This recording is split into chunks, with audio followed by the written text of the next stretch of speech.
the only tough fight in this whole game. Minus the tough fights we already had, because I cannot hit action commands for shit. It's like the certificate in the elementary school. Pretty at the moment, but just a piece of paper. Just like my Yu-Gi-Oh cards I buy with lots of money. Internal mind break. Well, at least Yu-Gi-Oh cards kinda keep their value, but like your elementary school degree isn't worth anything. So these are the shortcuts. Oh yeah, we can go this direction now. So let's see what else we can find here. We do need money. We don't have to go here yet, but I want to grab some cool shit. I think we actually could go that way already. No, we can't. We need the last hammer, which we get in this chapter. How do we go in here? Oh, this is where we are. Okay, we can do this. Ooh, wow. Yeah, how about no? Bum. Also, matches, I feel you. I'm an avid Magic the Gathering player. But I have to admit that I stopped playing tournaments because Wizards of the Coast is releasing way too much shit each year now. Like, if you want to play standard, it's like €1,000 a year to just keep up with the deck. It's like not worth it. Paralyze an enemy with an electric shock. Do we want that? I don't think we want that. Just gonna kill.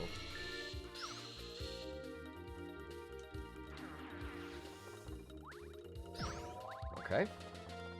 They also only give us 1 star point, so we're very over leveled.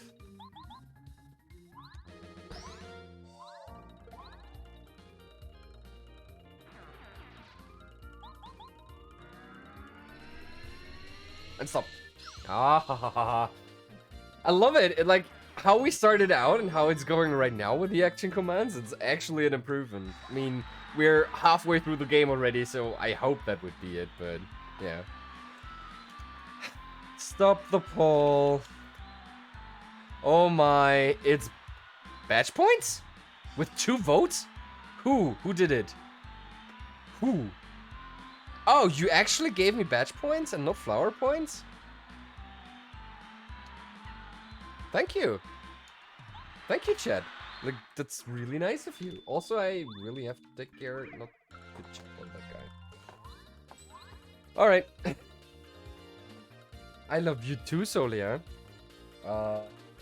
Oh, what do we level?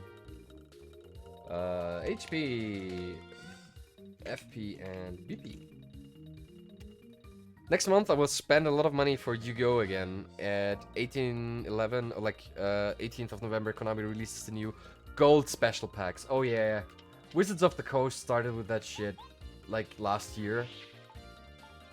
They're not worth it. Boosters are not worth it. Buy singles, people.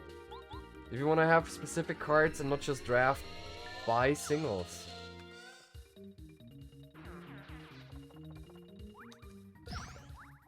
I don't love you, but I'm a friendly human being. That's nice of you, Matches. Thank you very much, Matches. Also, what Wizards of the Coast started doing with last year is they have like a CEO now that is a total fan of limited edition sneaker drops. So for anybody who doesn't know what that is, because I sure did not, there's an avid sneaker collecting community, which that I did know, because people collect everything, like whatever they feel like it. And they should. But limited edition sneaker drops are when Nike or Puma or any other sneaker producer creates a model of a sneaker that is only available for like a month or so. And you have to buy it immediately, and they're super expensive, and of course everybody wants to have them, and they're huge sought after collector's items. And now they did the same shit with Magic the Gathering. So there's now something that's called the Secret Lair program, where you can buy like premium cards for premium prices, which in the beginning they said they would only reprint cards that are highly sought after anyway, so like certain fetch lands, which are the most expensive land cards in the game of Magic the Gathering, or some other highly competitive cards with a premium artwork, with some extra special border, and cool foil stuff. So like, yeah, that sounds actually like a cool thing if you want to spend that kind of money. Because each secret layer drop is like $120 for like 3 or 4 cards at best. But what they then started doing is they made crossover promotional material. How did that look? For example, there was a secret layer. The Walking Dead edition, where they made the Walking Dead cards. Which wouldn't be... I mean, before that, they did a secret layer with Godzilla for the new Godzilla movie, which were basically existing cards with Godzilla names, like, and artwork. Like, they had a special name, but they had, like, the actual card name printed somewhere on the card, so you know what kind of card it is. Those were cards that you could get in, like, any standard sets, and they weren't even particularly good cards. It was just, like, cool artwork with Godzilla on it. What they then did is they made a secret layer, the Walking Dead edition. And what they did there, which is bad, is they made mechanically unique cards that you could only get in that 1 month where they sold this secret layer for the price of $120 for 4 cards. And they were legal in any format, officially. So that means if any of those cards were competitively viable and you needed a playset of those, you only had a month to buy them for the lowest price of just $120. And now they're, of course, a lot more expensive because you can't get them anymore. So a lot of people were a little bit disgusted by that, and I can understand it, and I don't like it either.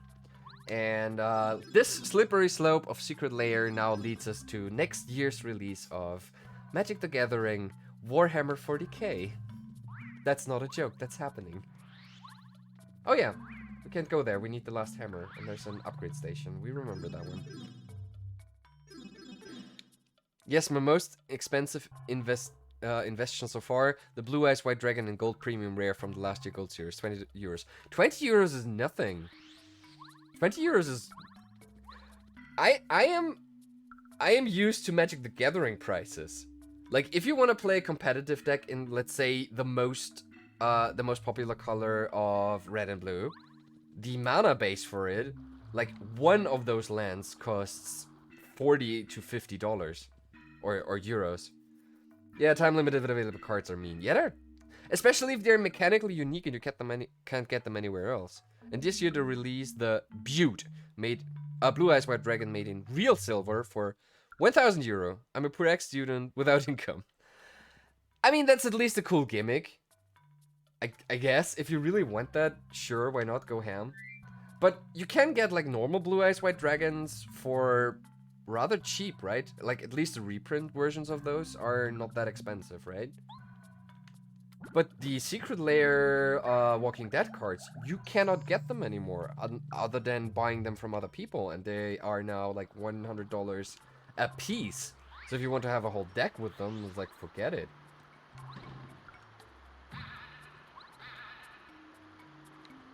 I mean, don't forget it, you just have to be quite well off, but I mean, considering a place that would cost you like $400 or about 350 euros, I mean, imagine what you can buy for 350 euros. You can buy a whole console with that kind of money.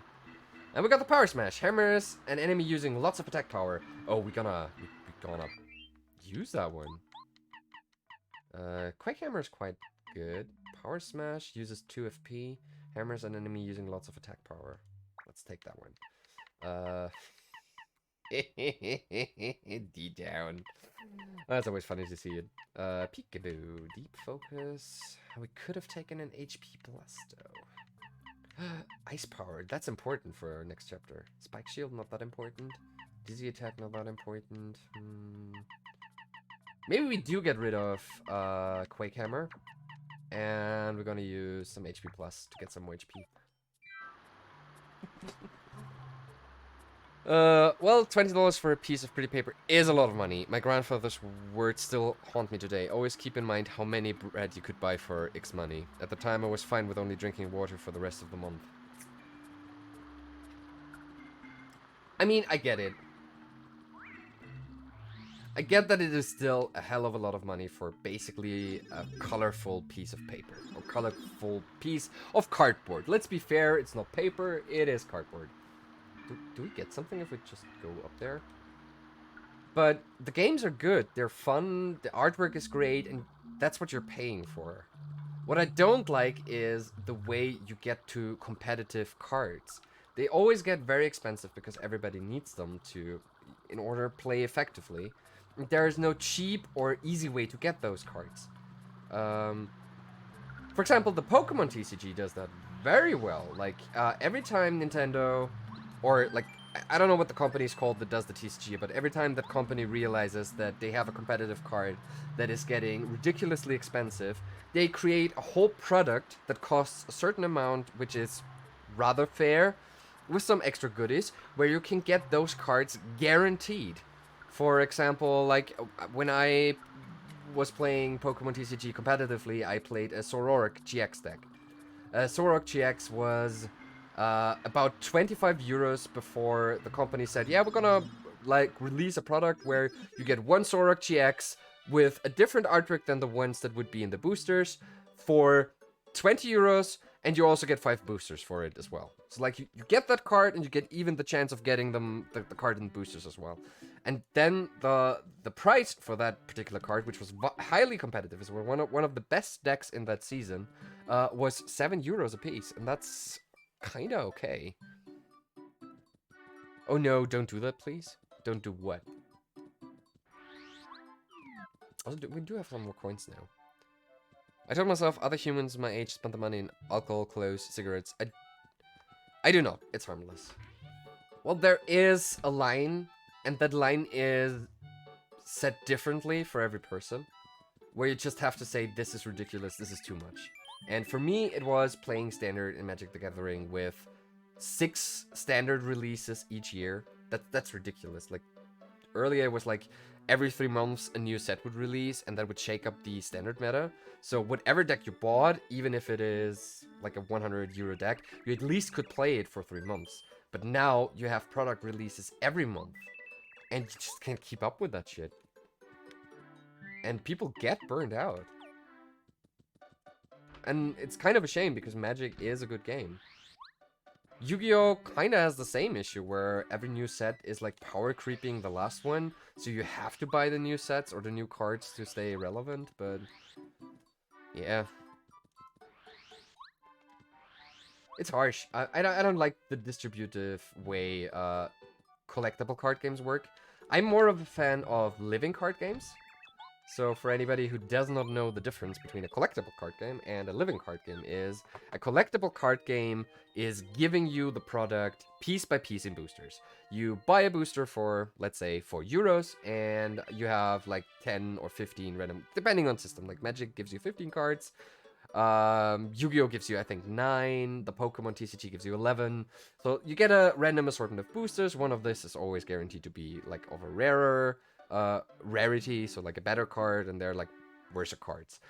And that leads to each new set that comes out for a collectible card game to have a bunch of filler cards that no one wants to play, that no one can play because they're so weak, and are basically useless. So you buy a booster, and you hope your rare card is worth a damn. That's the whole thing.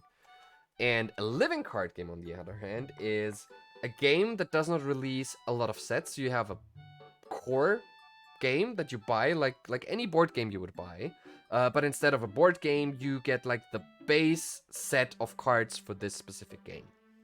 And these cards never rotate out, they never get invalidated unless there's like a ban list going on later down the line, but this is like the core of the game. And then all the other cards that get released for this game, you will get them in like non-randomized set in stone packs that you can buy. So like if 10 new cards get released, you get expansion A, you buy that one, and you get every card that this expansion has as a playable set for your game. And the data packs, depending on game, there's like a Legend of the Five Rings one. There was a Netrunner one. There is a Game of Thrones one still running. And the packs are, depending on size of them, between 9 and 15 euros. But there's no random chance there. You buy the cards that you need, and you don't need to buy all the cards that you don't want to. Yeah, Netrunner is a living card game. And that's something that unfortunately, the living card games are not that popular. At least not all of them are. So they die out rather quickly. We should play Netrunner again. Yeah, yeah, as I said about Netrunner. Yeah, Netrunner is discontinued, unfortunately. But yeah, we should play Netrunner again. Yeah, let's totally do that. There's still a fan community that creates new cards that you can just print for free. I mean, you have to print them yourself, but if you find a way to print them, you can just use them. And living card games, for me, they're a much more sustainable and much more fair version of a card game, because if you want to play competitively, and there are like 5 cards that are must-haves in competitive play, you can just go and buy them for not a whole lot of money. For like, a display of Magic the Gathering cards costs about 200 euros right about now. It's like 180, 150, depending on set. For that money, you can buy the whole collection of a living card game and play that competitively. And that's amazing. That's a good bargain. And those games usually are very good, but they're not Magic the Gathering. They're not Yu-Gi-Oh! So people just don't take them seriously, unfortunately. Now that your body and soul are refreshed, your travels will seem much easier. Alright. Alright. Let's go. Enough rambling. We're already playing for an hour and we have made 0 progress. And here I was like, yeah, we are gonna have a chill stream. We're only playing Paper Mario. We will be through with this chapter in like 2 hours. Ha!